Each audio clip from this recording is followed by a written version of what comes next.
Edonia Radio, lis-moi une histoire. Bonjour à tous et à toutes, je suis Mario Maddalena, autrice et conteuse. Et aujourd'hui, je vais vous lire une nouvelle histoire. Cette histoire s'appelle « Le conte de la femme qui aimait deux hommes en même temps ». Vous pouvez retrouver ce conte dans le livre de Jacques Salomé, Conte à aimer, conte à s'aimer. Édition Albin Michel. Ouvrez grand vos oreilles. Il était une fois une femme qui avait fait un mariage d'amour. Cela arrive parfois aux humains de se marier sous cette base très irrationnelle, un peu mystérieuse, si attachante, tout au moins au début d'une relation amoureuse. Je veux dire par là qu'elle avait épousé l'homme qu'elle aimait et admirait, portée par ses sentiments alors qu'il y avait des différences assez importantes dans leur personnalité parfois antagonistes. Lui, Eki, ébloui par la spontanéité, la liberté d'être d'El-Nida, avait été très attiré par elle et s'était engagé. Au début, avec quelques restrictions, puis de plus en plus pleinement. Il avait même dû se battre contre sa propre famille qui n'approuvait pas ce choix. Son père en particulier, homme riche et puissant, pensait que son fils méritait mieux que cette jeune fille.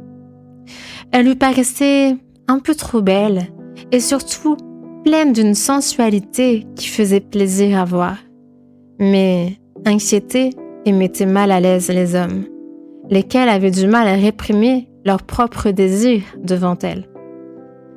El-Nida, avec un imaginaire débordant, un enthousiasme toujours vivace, une pétillance joyeuse, stimula beaucoup son mari plus réservé, plus intériorisé. Et je dois vous le dire, ils s'accordèrent fort bien sur le plan de la tendresse, de la sexualité et du partage de leurs émotions. Et qui, par son calme, sa pondération, sa gentillesse, son talent d'organisateur lui apporta beaucoup, stabilisa ses angoisses et apaisa sa peur des hommes. El-Nida, elle, l'éveilla à toute une démarche de changement pour des relations plus vivantes, plus créatives, à des interrogations sur les beautés de la vie.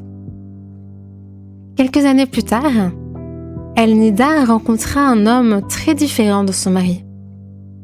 Quelqu'un de fantastique, de fantaisiste, d'imprévisible dans sa créativité, tous azimuts, qui s'appelait Libre.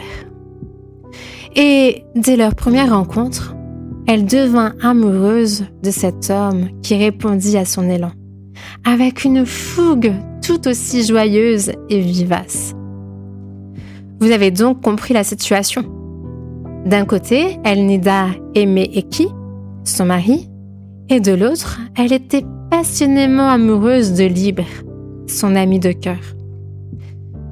Dans cette nouvelle relation, beaucoup de choses rapprochaient El-Nida et Libre dans une improvisation permanente, joyeuse, un peu folle et si tentante par la liberté de leur possible. Peut-être ne le savez-vous pas, mais s'il est possible d'aimer simultanément deux êtres d'un amour fort, profond, il n'est pas possible d'être amoureux de deux personnes en même temps. La situation d'El-Nida devint difficile à vivre, un peu périlleuse et parfois douloureuse et confuse. Eki, son mari, dont l'amour guidait chaque action, accepta cette situation.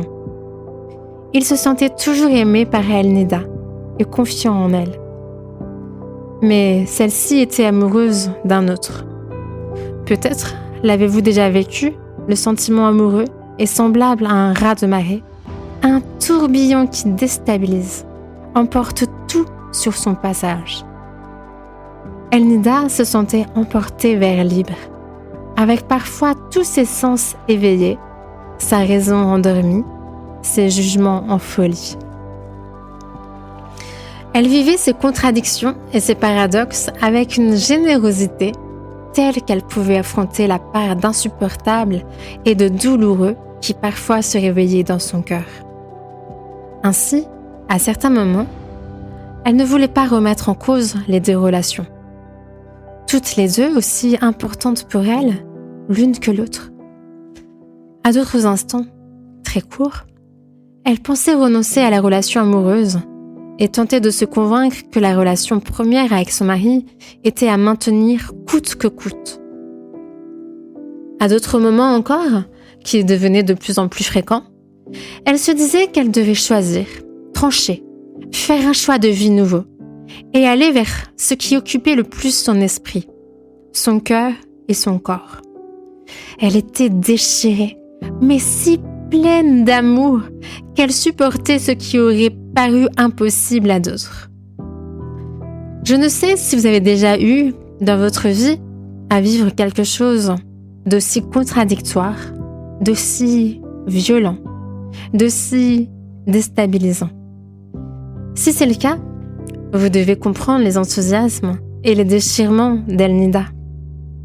En fait, au travers de ces deux amours, Elnida rejouait, répétait les contradictions fondamentales de toute son histoire d'enfant, d'adolescente et de femme. D'un côté, un besoin de sécurité, un cadre de référence, un ancrage sûr qui répondait à un besoin très fort de stabilité et de cohérence.